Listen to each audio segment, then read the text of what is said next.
Kalau boleh saya tahu nih tanamannya sekarang ada berapa nih per hari ini gitu kan? Per hari ini 10.000 tanaman.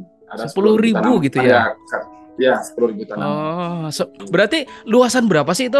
Kalau luasannya lebih kurang, kalau di sini bahasanya itu ada 15 piring lah gitu Bang. Apa? Tapi 15 apa? bahasa bahasa hektarnya itu kisaran hampir setengah hektar kan Hmm. gitu. Hampir setengah hektar. Kok memutuskan sebanyak itu gitu loh? Awal mulanya apakah langsung berani langsung blek lah gitu kan 10.000 tanaman kayak gitu kan atau mulai pelan-pelan dulu? Awalnya pelan-pelan dulu kan, Heeh. pelan-pelan karena ini juga sekali pool yang sebelumnya ini sebelum ditanam di tempat yang sekarang itu Bang, itu juga sebenarnya masih di kondisi karena kita masih kerja. Jadi Mm-mm. setelah tanamannya udah menghasilkan kita baru resign kan gitu. Memang full juga Hmm. sebelumnya ini 10.000 tanaman gitu kan. Full Hmm. 10.000 tanaman dan modalnya modal nekat aja nih Bang. Oh, Jujur, modal modal nekat. nekat aja. Jangan-jangan gaji Ya, disimpan terus buat langsung dikonversi jadi tanaman gitu ya? bisa jadi, Oh, bisa bisa jadi, jadi ya. bisa jadi. Kita Heeh, juga terus ya namanya sales lah gitu Bang. heeh. Tapi gini kan, tadi dijelasin juga sambil kerja kayak gitu loh, sambil nanam juga dengan luasan segitu banyak. Dan mungkin kira-kira Ya, menginvestasikan gajinya untuk dikonversi ke tanaman kayak gitu kan. Tapi tanda iya kutip gitu betul. kan, terkadang ketika orang memulai pasti ada ketakutan kan dalam memulai sesuatu. Nah, kok bisa sih Betul, langsung betul. berani segitu banyak kayak gitu loh? Tipsnya gimana sih? Yang pertama ya, nekat dan tepat gitu Bang. Oh, nekat dan Nekat dan tepat gitu ya. tepat. Nekat dan tepat. Jadi bukan asal nekat saja. Jadi istilahnya kita paham tentang analisa. Pertama ya tentulah analisa modal yang ingin kita investasikan. Kedua ini resiko dari gejala seperti apa hama maupun penyakit yang ada di tanaman cabai kita tuh kita perlu juga mempertimbangkan. Mm-mm. Yang ketiga tentulah biaya kerja, tidak semerta-merta nih tenaga kerja ini mau diupahkan dengan sesuai dengan standar. Tentu nanti Mm-mm. ada lembur gitu kan. Jadi kalau kita nanam 10.000, kebiasaan saya dengan biaya include semua termasuk sewa lahan tuh biasanya itu 30 juta Bang. Karena lahannya itu karena saya sewa, karena milik saya sendiri gitu. Kayak milik mertua Hmm, lah gitu kan. iya iya iya iya. Tapi kan 30 juta tadi kan sambil kerja gitu kan kemudian gajinya diinvestasikan atau dikonversikan menjadi tanaman gitu kan. Mohon maaf tanda Ya. kutip kalau seandainya zong ya kan kalau seandainya zong nih ceritanya 30 juta game over Iya. mungkin seperti itu. Nah, itu gaji berapa lama sih sampai terkumpul segitu dan mungkin sekali lagi deh jelasin kok berani kayak gitu loh. Istilahnya 30 juta kita investasikan ke cabai belum tentu berhasil kan gitu Bang. Betul Ya. betul. Jadi istilahnya itu makanya nekat dan tepat kita bisa juga memprediksi kapan misalnya masa tanam kita, misalnya Mm-mm. prediksi harganya seperti apa. Mm-mm. Jadi gaji kalau kalau saya pribadi 30 juta itu gajinya ya lumayan juga itu Bang. Bener Ngos-ngosan bener. juga kita cari untuk 30 juta. Heeh. Namun di sini kan kita terlibat langsung Mm-mm. untuk ikut andil di dalam memperhatikan tanaman cabai kita. Jadi kita Mm. tidak merasa beban lah 30 juta, Mm. namun seiring berjalan waktu ada aja rezeki lah gitu Bang. Kita Oh, investasikan oke. sudah lah gitu. Oke, oke, oke. Berarti ceritanya gitu kan, ya sudahlah, lillahi ta'ala gitu kan, blek langsung, pokoknya nanti Iya, ada aja Tuhan yang nuntun gitu kan. iya, yang penting yakin gitu, Eh, yakin dan eh. tepat analisanya gitu. Lalu nih, saya kan nggak berbicara teknis ya, saya nggak berbicara soal berapa jarak tanam yang Anda pakai, saya nggak berbicara soal Ya, gimana perawatannya. Mungkin sahabat tani yang nonton di sini silakan nonton di channelnya beliau langsung kan. Channelnya apa nih namanya nih? Lahan Pintar gitu channelnya kan. lahan pintar Bang. Oke, terkadang kayak gitu kan, ketika kita memulai sebuah usaha, suatu usaha, itu kan tadi disebutin juga nekat dan juga mungkin bisa dibilang terukur dan ada ilmunya kan seperti itu. Nah, Iya. selama ini menimba ilmu itu apakah dari pekerjaan itu sendiri atau melalui nimba ilmu dari sumber yang lain begitu atau misalnya Anda mengikuti seorang anggaplah misalnya kan ada channel lain juga channel lain itu punya referensi yang memang salah satu seorang petani yang memang dia tuh hebat di sana dan dia belajar dari sana untuk bisa dikembangkan di sini. Apakah seperti itu juga atau memang ada atau memang murni dari modal kenekatan gitu loh, Mas? Iya, betul, betul, betul. Heeh. Sebenarnya kan berawal yang saya sampaikan awal tadi itu karena kita terbiasa hidup di lapangan, di Mm-mm. sales lah bisa dikatakan di Ya, sales. Jadi tentulah sedikit banyak petani yang kita bina tidak 100% ilmu yang kita sampaikan bisa diterimanya. betul. Jadi ada beberapa petani yang memang mungkin pakarnya terlebih dahulu, ada petani tua gitu, ada petani pemula, ada petani yang sudah baru coba-coba gitu. Iya. Jadi kita semua rangkul Bang, rangkul, kemudian kita ambil intisarinya.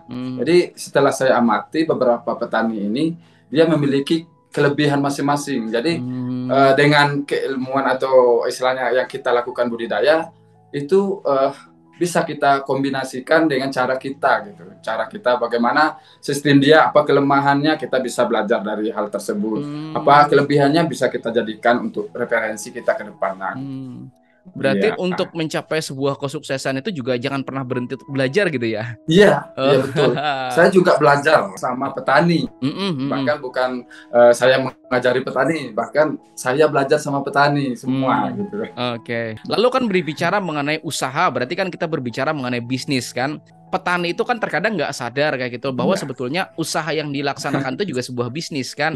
Nah, dan bisnis itu sendiri pasti dong ada yang namanya break even point kan kayak gitu, atau titik impas di mana terjadi keseimbangan antara untung dan rugi seperti itu. Nah, kira-kira nih untuk nanam cabai tersebut, boleh nggak dijelasin sepengalaman Mas Nandang sendiri, break even point cabai itu yang seperti apa sih? Untuk break even point ya sebenarnya ini pelajaran ya untuk petani semua sebenarnya. Pahamnya ini tentang untungnya saja kan gitu. Kalau petani kesemuaan itu untungnya saja yang jadi tidak pernah memperhatikan titik impasnya itu seperti apa. Supaya begini Mas, justru modalnya tidak balik gitu kan. Iya, modalnya tidak balik, kemudian udah merasa beruntung kan. Padahal justru itu bisa jadi itu di saat dia impas. Tapi kalau sesuai pengalaman saya yang saya lakukan kemarin Bang, ini jujur mungkin kalau ingin cek, mungkin semua petani ingin dicek di channel Lahan Pintar. Itu ada dari awal saya review,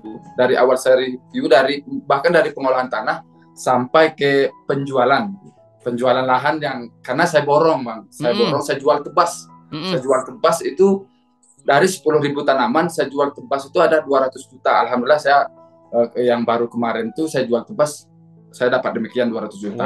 Setelah saya analisa dan saya sampaikan, itu total biaya yang saya keluarkan itu lebih kurang antara 30 sampai dengan 35. Jadi memang kalau di break even point kan, jadi kalau hitung biaya per unit, biaya per satu lubang tanam berapa, kemudian dengan hasil yang saya dapatkan, itu alhamdulillah dengan kondisi harga yang kemarin sempat nih Bang, 80.000. Iya. 80.000 saya jual tebas 10.000 tanaman di penyemprotan kalau enggak di penyemprotan ke 26 sampai ke 27. Di situ ada orang yang nawar. Sudah saya beli tanaman cabai Anda katanya kan. Berapa ya kita ikutlah jalan ke dia lihat-lihat kan gitu. Ternyata dia deal di angka 200 juta. Alhamdulillah Bang. Di angka 200 juta. Jadi bisa dikatakan beruntung gitu. Justru kebalikan.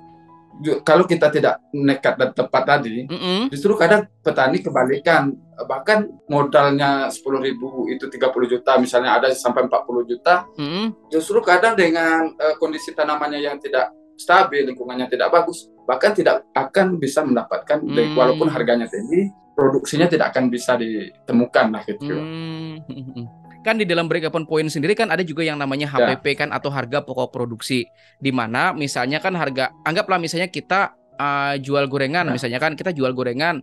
Nah, gorengan tersebut setelah kita beli misalnya dari entah itu pisangnya, kemudian tepung dan segala macam, masak segala macam, ternyata nilai dari harga pokok produksi itu adalah 600, sehingga ketika kita jual dengan harga Rp1.000, maka kita bisa dapat untung Rp400 kan, seperti itu. Nah, untuk cabai sendiri di harga berapa sih kira-kira yang benar-benar impas begitu loh Mas?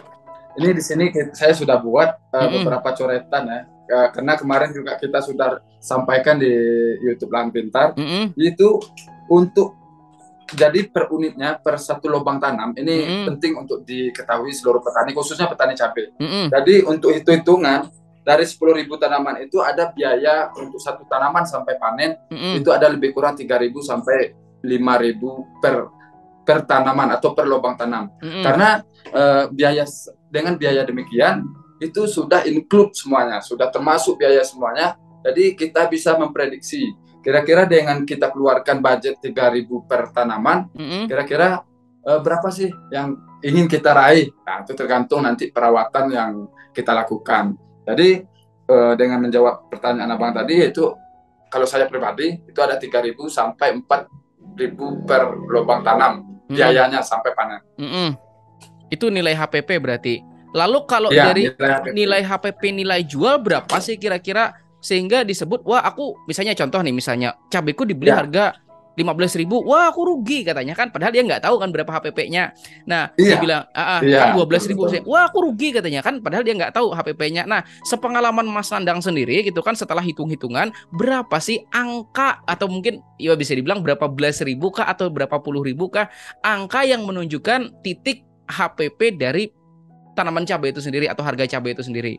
Harga cabai itu sekarang ya standarnya sepertinya ini ada di angka 30 sampai dengan 80.000. Jadi kalau kita ambil standarnya 40 harga cabai, harganya standar 40. Jikalau kita kalikan lah, misalnya dapatlah satu batang cabai itu ada 1 kilo, berarti ada 10 ton. Berarti kalau kita kalikan 4 kali 400 itu ada 400 juta. Jadi kalau kita kembalikan ke harganya itu sudah sangat menggiurkan. Bahkan kalau petani terkadang menilai itu masih di angka 15 itu masih rugi. Sebenarnya di angka 15.000 itu tidak akan rugi karena HPP atau biaya kos yang dikeluarkan untuk satu lubang itu ya paling banyak itu 5.000 gitu kan. Itu sudah termasuk biaya pemetik berarti ya? Sudah termasuk semua segala macam biaya? Semuanya sudah masuk ya. Ya tenaga kerja kita hitung semuanya, Bang. Dan satu tanaman itu bisa ngasilin sekilo ya berarti? Bahkan lebih, Bang. Itu standarnya seperti itu. Gitu. Tadi juga kan disebutin kan berapa per lubang tanamnya itu 5.000 gitu kan, 5 sampai 6.000 ya atau berapa? 5.000. Lalu di sana tuh gimana sih soal biaya pemetikan nggak gitu loh? Karena gini ya, kalau di tempat kami gitu kan biaya pemetikan sebetulnya yang merasa beban banget bagi para petani cabai gitu kan biaya pemetikan. Untuk per kilo pemetik di sini kalau pemetiknya itu per kilo, Mas. Artinya 1 kilo pemetik itu Rp5.000 gitu kan. 1 kilo per kilo itu Rp5.000. Artinya kalau satu pemetik itu bisa metik 10 kilo berarti didapat 50.000 gitu kan. Bahkan ada yang lebih. Kalau udah musim-musim mahal-mahalnya gitu kan bahkan ada yang lebih dari itu. Nah, kalau di sana sistem pemetikannya bagaimana? Kalau di sini sistem pemetikannya itu harian, Bang. Harian. Jadi biasa seperti harian yang biasa di luar maupun istilahnya nyiang gitu, sama dengan pemetikan itu sama dengan kos yang kita keluarkan untuk biaya tenaga kerja per hari. Kalau di sini kisarannya itu untuk ibu-ibu lah gitu, rata-rata ibu-ibu yang panen itu ada 50.000 biaya tenaga kerja dari jam 7 sampai jam 12. Nah, itu 50.000, Bang. Jadi dan kita apa yang didapatnya lagi selain uang ya kita kasihlah 1/4 kilo cabai untuk dia bawa pulang gitu. Lalu kita kan berbicara mengenai upah, berarti kan kita berbicara mengenai produktivitas kan? Artinya produktivitas bagaimana sih dia itu bisa bekerja dalam satu upahan yang kita kasihkan ke pekerja tersebut. Untuk 50.000 dalam satu hari tadi pemetik tadi plus 1/4 kilo kan tadi dibawa pulang gitu lah. Dia minimal bisa metik berapa kilo sih? Minimal satu orang untuk karyawan ibu-ibu lah ya, itu sampai 25 sampai 30 kilo per jam 7 sampai ke jam 12 itu 25 sampai 30 kilo. Nah, gitu. Kalau 30 kilo itu biasanya udah ligat betul itu. Kita takutnya nanti rontok semua. Betul. Mungkin pakai jurus mabuk tutup mata kayak itu gerak gitu kan. Iya, jurus mabuk aja. Lebih 30 itu biasanya udah pakai jurus mabuk. Lalu kan kita berbicara mengenai usaha kan, berarti kita nggak lepas dari untung dan juga rugi gitu kan. Nah, tadi kan juga disebutin bahwa enak sih harga cabai sekarang tuh mahal kayak gitu kan, harga cabai sekarang tinggi kayak gitu kan. Cuman kita nggak tahu sih dan kita mungkin bisa memprediksi, tapi kan terkadang kenyataan datang kadang-kadang bisa jadi nggak sesuai dengan apa yang kita prediksikan gitu kan. Bagaimana sih cara kita untuk meminimalkan dari segi kerugian yang bakal kita dapeti gitu loh, seandainya memang prediksi kita tuh nggak sesuai dengan kenyataan yang dihadapi nantinya gitu, Mas. Petani istilahnya beranggapan bahwasanya anggaplah bulan 2 mahal gitu. Bulan 2 mahal, ternyata harganya anjlok. Kalau kita prediksi harga, tentulah harga yang bisa memastikan itu adalah pasar. Jadwal pasarnya itu kapan gitu. Jadi kalau untuk kita selaku petani, yang penting kita tingkatkan saja sudah produksinya gitu. Bagaimana caranya? Ya kita mulai dari awal, pengolahan tanahnya seperti apa, pemupukannya seperti apa, istilahnya bedengan itu kita berikan sejenis kesuburan tanah yang seperti apa, sehingga tanaman yang hidup di bedengan itu akan tumbuh dan akan menghasilkan lebih bahkan dari 1 kilo, bahkan 2 kilo, bahkan 3 kilo kan gitu. Kalau dia sudah dapat saja 2 kilo di luar prediksi kita 1 kilo, kita kalikan saja sudah harganya misalnya anjlok lagi 20.000. Berarti kita sudah dapat 40.000 karena dia ada 2 kilo. Jadi kita tidak masalah untuk harganya mau berapa, maunya ini mau itu. Yang penting kita produksinya saja udah kita tingkatkan dengan menjaga pedoman dari perawatan budidayanya. By the way, pedomannya dari mana nih? Pedomannya nih dari diri sendiri lah. Gitu. Oh, dari diri sendiri gitu kan? Yang jelas kalau yang istilahnya kalau bahasa kami itu tagline lahan pintar ini kan kita pintar menganalisanya gitu, pintar menganalisanya, pintar budidayanya, dan juga memang di suatu sisi ini banyak pertanyaan di channel lahan pintar itu bang, itu full kimia apa enggak gitu? Iya betul. Memang gini, permasalahan full kimia antara tidak ini yang sering miskomunikasi. Sebenarnya ada juga beberapa persen kita perlu memasukkan dengan organik perlu. Jadi beberapa persen itu kimia. Jadi petani ini beranggapan jika kimia ini risikonya bang gitu. Kalau organik ya ada juga risikonya kan gitu. Tidak semerta-merta kedua ini jelek tidak. Cuman kedua ini kita gabungkan ya jadilah pertumbuhan tanaman cabai khususnya itu menjadi lebih baik dan seimbang gitu kan. Lalu berbicara full kimia kan seperti itu, berbicara full kimia, semi organik dan juga organik kan seperti itu. Kita tahu bahwa sekarang itu kan sarana produksi lagi naik-naiknya kan. Nah, gitu kan terutama dari segi pemupukan itu juga bakal naik kayak gitu loh. Nah, berasa nggak dari segi pengalaman Mas Nandang? Berasa betul. Rasanya gimana? Apalagi yang pertama yang tahun 2019 yang kita tanam kemarin itu bisa dikatakan kategorikan di bawah modalnya itu ada di bawah 30 juta. Itu contoh yang pertama. Kemudian sekarang di atasnya 30 juta berarti kan berimbas kepada biaya yang kita keluarkan. Contoh pupuk dari berbagai merek swasta ini, perusahaan swasta itu ada yang bahkan sampai lebih dari 1 juta bang. Itu per 50 kilo. Ditambah lagi dengan biaya pestisida, insek dan fungisidanya itu juga nambah lebih kurang di angka 5.000, bahkan ada yang nambahnya 10.000. Juga itu kan menjadi faktor yang mungkin membuat petani ini semakin sedih. Apalagi ditambah dengan kondisi sekarang ini gitu.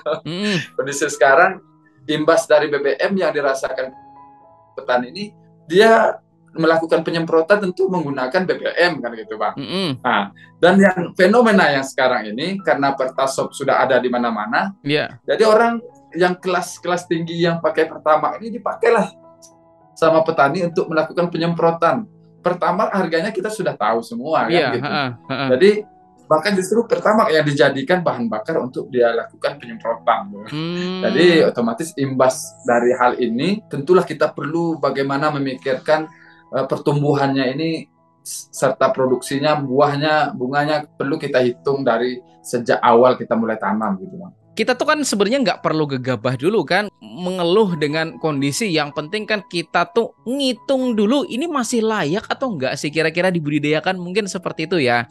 Karena kalau kita ngeluh, mungkin kalau kita kalau kita ngerasa sulit duluan kayak gitu loh, akhirnya mungkin pada akhirnya banyak yang nggak nanam kan. Akhirnya juga jadi peluang bagi mereka-mereka yang mau tetap nanam kayak gitu, meskipun memang sarana produksinya itu nggak beli kan, tapi disubstitusi dengan mungkin bikin sendiri, mungkin seperti itu ya. Sebenarnya kalau kita mikirin betul masalah biayanya, belum kita nanam udah mikirin biaya yang segitu banyaknya. Sebenarnya jadinya intinya ya kita mau jadi nanam, mau jadi apa gitu kan? Betul. Iya, mau jadi apa kalau kita dipecat jadi petani kan gitu. Ini kan kita petani ya. Kita yang bisa menentukan berapa yang ingin kita dapatkan, kita yang menentukan resikonya seperti apa. Mungkin tidak semua yang dilihat di channel YouTube Lahan Pintar itu semuanya bagus semua, tidak. Ada tantangannya. Tantangannya yang saya rasakan yang waktu saya jual di cabai ini 200 juta bang. Jadi tantangan yang cabai yang 200 juta yang saya jual bukan ria ya bang, bukan ria. Ini mudah-mudahan jadi motivasi untuk semua petani yang ada di Indonesia. Jadi sebelum proses yang saya lakukan itu ada banyak tantangan betul. Apa itu? Pertama ya terkena dari paraquat yang ada di sekitaran tanaman orang kan, kemudian orang melakukan pemberian paraquat, terkenalah cabai kita gitu. Dia padahal baru berumur 1,5 bulan. Kemudian setelah dia rimbun, alhamdulillah untuk mengendalikan layu fusarium maupun itu aman, sangat aman. Dan di sini yang kewalahan seluruh petani di Indonesia saya perhatikan ini di lalat buah, Bang.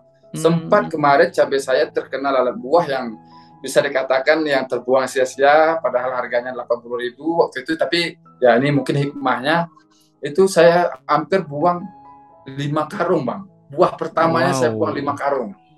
Nah, itu kalau kita konversikan, sudah lumayan juga itu. Sudah lumayan juga. Tapi dengan kondisi yang ada demikian, dirawat, alhamdulillah sembuh, dan lalat buahnya udah tidak tahu kemana lagi kan. Sebenarnya sudah sembuh. Disitulah orang sudah mulai memperhatikan cabai kita. Oh, ternyata cabai yang ditanam dari lahan pintar ini cukup bagus lah, kata mungkin sebagian orang kan. Dan kemudian ditawarlah langsung sama ya pembeli lah gitu kan, pemborong, mau nggak gitu.